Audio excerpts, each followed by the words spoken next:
watching End Zone, sponsored by Brahms. And welcome to another edition of the End Zone along with Camryn Johnson. I am Colby Daniels. Camryn, the college football regular season is in the books. We are getting ready for championship weekend. The college football playoff is right around the corner. We'll get to the NBA a little bit later in the show as well, but I can't believe the dust has finally settled on this regular season. And I go back to some of the preseason predictions that everybody made, not just us, and think like what a wild, topsy-turvy type of college football year it's been. Oh, yeah, in every asset. I mean, even the teams, it's one thing, like the results of players, but you look at all the coaching changes and, like, heck, this past Sunday alone, 5 coaching changes. If you had told me this at the beginning of the year that all of this would unfold, I'd be like, no way. But it's been fun to watch. And, I mean, especially this time of year, you see how these teams are responding. We're in the crunch time. It's a good time. If you told me before the season that Penn State was going to lose as many games as they did, I would have said you're crazy. If you told me they were going to be searching for a coach at this point in the season, I would have thought you were crazy. And if you had said they're going to be completely unable to find one, I would have said you were crazy. But, I mean, that's the way that it's gone. If you had told me that there was going to be an SEC team that was going to make the college football playoff and their coach was going to leave for another job and not coach that team, I would have said there's zero chance that happens. But it's been a ton of fun, and look, I think we got to steer it toward Oklahoma. If you had told me the Sooners were going to go 10-2 before the season, I would have said I think it's possible, but probably a little bit unlikely because that schedule was an absolute gauntlet. And even if we talked about this before the year, even if you are much better than you were a year ago, your record might not necessarily show it because of so many road games that were tough, so many tough opponents. Obviously, the Michigan game early in the season was really the tone setter for this whole thing, but they just found ways to win. And, you know, you go back to that Ole Miss game, and it kind of felt like the season was, you know, on the edge of a cliff, and they just seemed to rally from that point on and found ways to win each and every week. Yeah, to your point, at the start of the year, it was 3 different ways the season could go, and they all felt like real possibilities. I mean, like you said, they had the tools to get where they are now. And they've done it. But that Ole Miss game, what I really liked hearing this past week was Brent Venables talking about how they had the conversation after that game and that the players made the decision that from this point on, like, we're fixing this, we're getting back on track, and we're keeping the season alive. And, boy, have they done that. Yeah, I mean, no safety net at that point, right? Like, before that point, you could lose a game and you're still not necessarily eliminated. But once they lost to Ole Miss, it was like, that's it. You have no more freebies. And you got to find a way, and they played with more urgency than all of their opponents the rest of the way. All right, we'll get into the college football playoff and what we like about Oklahoma going into the playoff, what we don't. But we got to talk about the offense, right? I mean, it's the giant red flag with this football team. What do you make of this offense as Oklahoma gets ready for postseason play? They're doing just enough, and they need to do more. But I think at this point, you have to just accept the fact they're not an offensive team this year. Thankfully, you can be that way when you have a defense that's as strong as it is. I don't think that this offense is going to go put up flashy numbers at this point.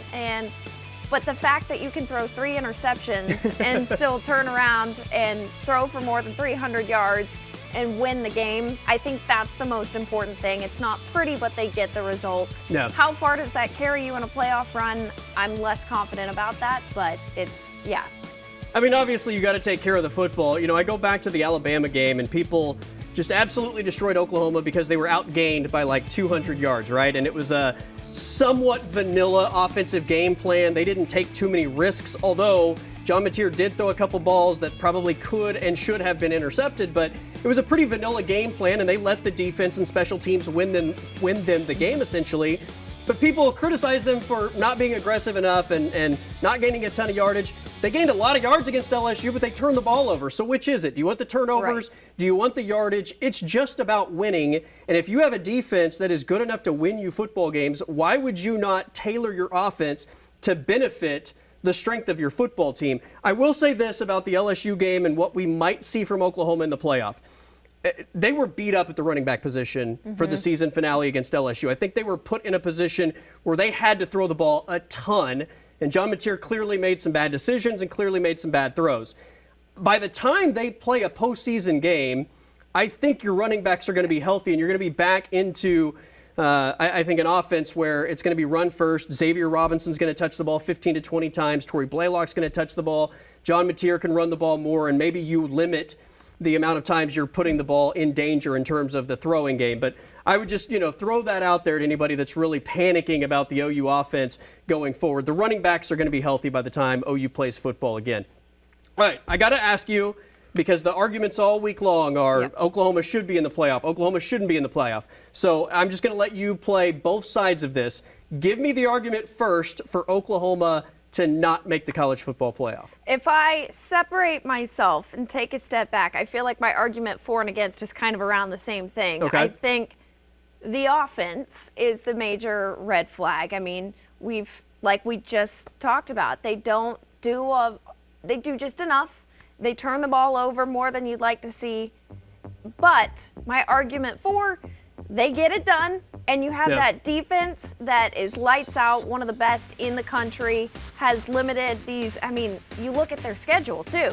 They're 10-2, their 2 losses coming to a rival, and a team that, yes, even though they are without their head coach now, put together one of their best seasons in a long time. So I think the resume speaks for itself, and those are just the losses. The wins are even more impressive.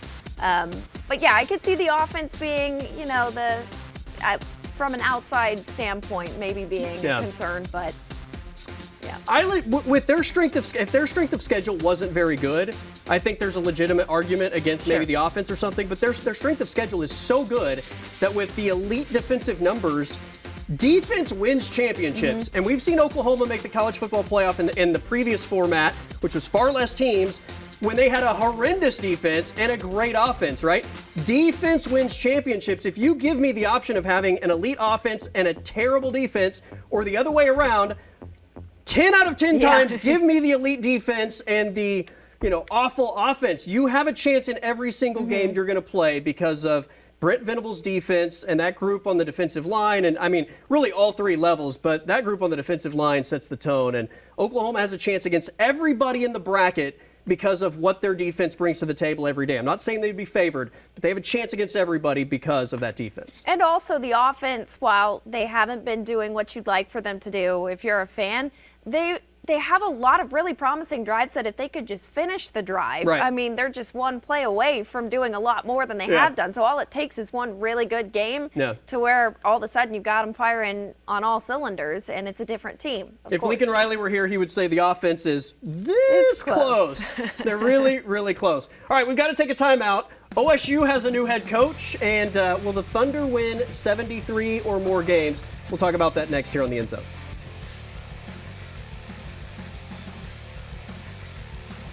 All right, we've got to get to the college football playoff a little bit later in the show. I know that's a popular topic of conversation, especially on my Twitter timeline where everybody has a different opinion. Staying in the college football realm, though, Oklahoma State, I mean, what an absolutely miserable season. One of the worst offenses in college football. They decided, you know what, we got to fix that. Let's go get arguably the most brilliant offensive mind in the game. He's been a part of 3 number-1 offenses in the country at 3 different stops. I'm speaking of North Texas Eric Morris, who OSU has hired. They're going to have the introductory press conference next week. But before we hear from the coach, because he had a press conference this week as they get ready for football, what did you make of the hire? I like it. I think if you take, and I'm not sure what his changes will be when he gets to Stillwater, but the Cowboys, despite their results, they looked very much improved on the defensive side of the ball. And then you bring in an offensive mind like Eric Morris, who's worked with some high-profile quarterbacks. Yeah. If you keep those defensive improvements around and combine that with this hopefully improved offense, I think this is the short-term, get back on track as quickly as possible. I think this is a great hire to do just that. I said defense wins championships in the last segment. Offense wins fans, right? I mean, I think if you're OSU and people were starting to fall off, bringing in a guy like this is probably going to be a more exciting hire than if it were a guy like Brent Venables, who's going to be a defensive-minded coach. I think people just get, in general, more excited about offense. He's going to immediately, I think, bring something in that is going to excite the fan base and hopefully, I think, put at least more points on the scoreboard and give them an opportunity to compete. In his press conference this week, he spoke on the challenges of taking a new job with this college football calendar that we currently exist in. it's not always pretty. Like I get that, and so you know, at the end of the day, I think you know, these opportunities come. You know, sometimes when you least expect it, they come. You know, the timing will never be perfect on any of these things, and you're dealing with, like, this is a relationship-driven business. And you take a lot of time to build these relationships, and so I think that's what makes it so hard. Like, you know, some points, you know, people don't think that we're human, and this upsets us, you know, a little bit deep down inside, and it does. So none of it's perfect. None of it's perfect is right. I mean, the college football calendar being the way it is, I mean, completely, like, their calendar literally tells coaches to abandon your team if you want what's best for yourself. Yeah. Like, it's kind of like, do you want a self-preservation, or, you know, do you potentially sink your own boat to, like, be loyal to? I mean, it's so stupid. No other sport is, like, counteractive against the production of its own product. Mm-hmm. Well, it's funny to see his reaction to, or his response to, the timeline of it all. When you've got someone like Lane Kiffin, right, and that, which I know we'll get into later, but yeah, it's just always interesting to see these coaches' reaction to it. I think it was last week when he had a press conference as well, he was saying he wants to make sure he has the time to really think things through and let things breathe and then make decisions, as opposed to just, you know, getting right to work. So, but what a fun problem to have, where, you know, 1 week you're going and saying hello to your new school, and then the other week you're potentially, you know, playing for a conference championship and possibly more. Well, his introductory press conference in Stillwater is scheduled for Monday, so we'll hear from Eric Morris on Monday.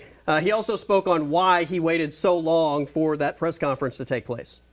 You know, there's different dynamics, I think, at every job that you're getting into, and so, you know, we just thought that it'd be best, you know, if we did it next week. You know, we'll go ahead and get that out of the way next week, and it's just one more thing to add to us getting into it. And so, you know, kind of just, I've always been a guy that really believes in being honest and just having a lot of communication on the front end of things, and getting on the same page with people that are making these decisions. And so I don't think any of these decisions are wrong. I don't judge anybody for doing what they're doing right now. And so just, you know, the way I've handled it is the best way I know how to do it, and trying to not protect everybody involved, but be conscientious of what's going on right now in the North Texas program, and still understanding, you know, at the end of the day, that I'm going to have a different responsibility here really soon. There you go. That was Eric Morris. Different responsibility very soon, and we'll be introduced to him as the official head coach of Oklahoma State football coming up on Monday. All right, we are out of time to talk Thunder hoops, but we still have to squeeze this part of the show in because it's become a fan favorite. So here is 10 seconds of MAC football with Adam King. We actually have breaking news out of Athens, Ohio. There's a temporary mutual restraining order filed against OU's coach, Ohio University's coach Brian Smith. He was placed on leave. There you go. That is 10 seconds of MAC football with Adam King. We'll take a timeout. It is a CFP edition of Moving the Chains next on the End Zone. All right, welcome back. It is a college football playoff edition of Moving the Chains. So we're going to throw out a few different scenarios, talk out maybe what might happen to Oklahoma in the college football playoff. OU number 8 for the third week in a row. Really the only big movement we saw, A&M drop to 7 after their loss to Texas. Alabama and Notre Dame switched spots this week. So let's jump straight into it, Camryn. Does a scenario exist that leaves OU out of the college football playoff?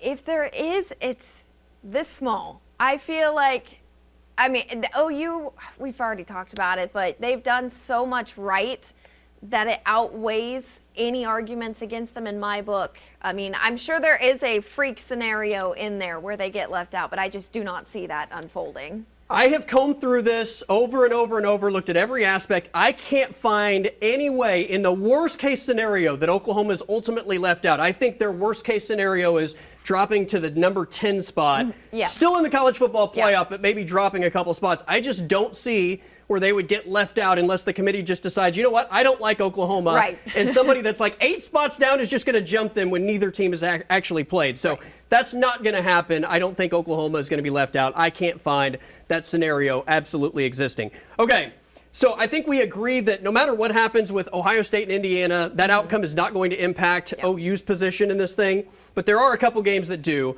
Alabama, Georgia obviously has significant impact. And Texas Tech playing BYU in the Big 12 Championship has impact. So what is the scenario for Oklahoma if Alabama and Texas Tech both win?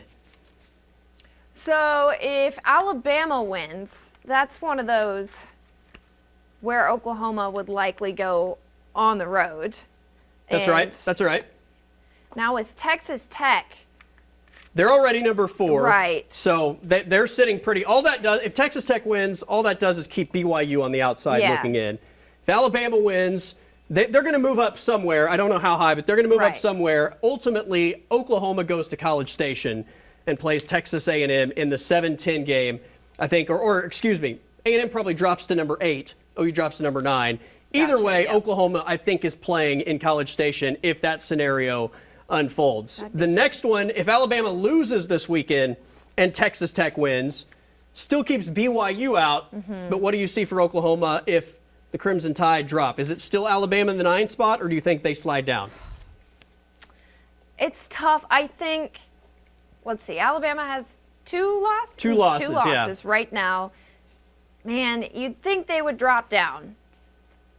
I don't think the committee wants necessarily to penalize teams for losing a conference championship game. That said, this is a rematch if it stays that way. A&M Notre Dame is a rematch. I think it becomes very easy to say Alabama lost. Let's switch Alabama and Notre Dame back. That also avoids the dreaded Notre Dame, Miami, like head-to-head type thing that I think the committee wants to avoid. So that's what I think ultimately happens if it goes that way. Final question, what happens if BYU beats Texas Tech? That's kind of the big random, I think, outcome.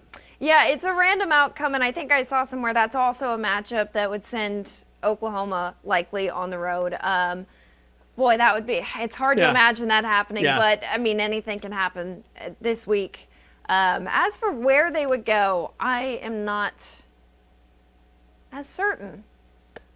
I'm with you. I don't know how it would play out. I think BYU definitely jumps Oklahoma. Texas Tech stays ahead of Oklahoma. I think Oklahoma's on the road, but I think that would put such a giant wrench into things that it could be any number of opponents, but it certainly would be on the road for the Sooners if BYU ultimately gets in. All right, we got to take a timeout, and we will make championship game picks next here on the End Zone. Time now for the Brahms in the Bag Pick of the Week. All right, let's make championship picks. Awesome day of college football. And we got to start in the MAC with Miami, Ohio, and Western Michigan. Yeah, this game changed a lot whenever Miami, Ohio loses. I think that was your 10 seconds of MAC football, by the way. I'm kidding. Go ahead. Yeah, no, I think them losing their quarterback hurts them. That's a true freshman against a very good defense. I count on Western Michigan to get this one done. I know slightly more about Western Michigan than Miami, so give me Western Michigan minus 2.5. All right, in the ACC, this is a big game. Duke versus Virginia. Ultimately, I think Virginia, they're carried by a better defense. I think if they can get the offense rolling to that same level, it's going to be hard for Duke to come out on top of this one, so I'm rolling with Virginia. May not be a fun game, but it's a big game because if Duke wins, the ACC, I think, gets left out of the college football playoff. I want to see that happen, but I don't think it does. I think Virginia's too good behind Chandler Morris. All right, BYU, Texas Tech, they played once already this year. Yeah, and that was a blowout in favor of Texas Tech. I know that BYU's going to have a chip on its shoulder, but I think Texas Tech is just a much better team right now. I think they go 2-0 and win the title. It was at Lubbock. Texas Tech won big. This will be at a neutral site. BYU needs to win this game to get into the college football playoff. Texas Tech is in, win or lose. Obviously, they get a giant lift if they win. I think they do win, but I think it's a closer game, and I think BYU keeps it within 12.5, but I think it's the Red Raiders with the victory. All right, to the SEC, another rematch, Georgia, Alabama. Once upon a time, I would have picked Alabama. I think Alabama has been a little more shaky in the second half of the season, and I think ultimately this is a rivalry game. Georgia, I believe, has what it takes to get it done, to get revenge. I think Georgia's much better than Alabama, honestly. This Alabama team doesn't seem bulletproof. For some reason, they keep beating Georgia, though. I think this is the exception. Bulldogs get it done. And finally, I mean, this is a monster game. Both teams are safely into the college football playoff, but I guess, a measuring stick for both Ohio State and Indiana. Yeah, I think I said this earlier in the year. Ohio State has been like the most silent #1 team. Like, they've consistently been there all season. They are a very good football team that doesn't tend to play a ton of close games. I think this is a close game, but ultimately the Buckeyes come out on top. Give me the Buckeyes as well, but I really don't know what to expect. I think Ohio State does ultimately win, though. Should be a fun weekend of college football. Sunday, obviously, the college football playoffs are announced. We'll be tuned in. Everybody have a great college football weekend.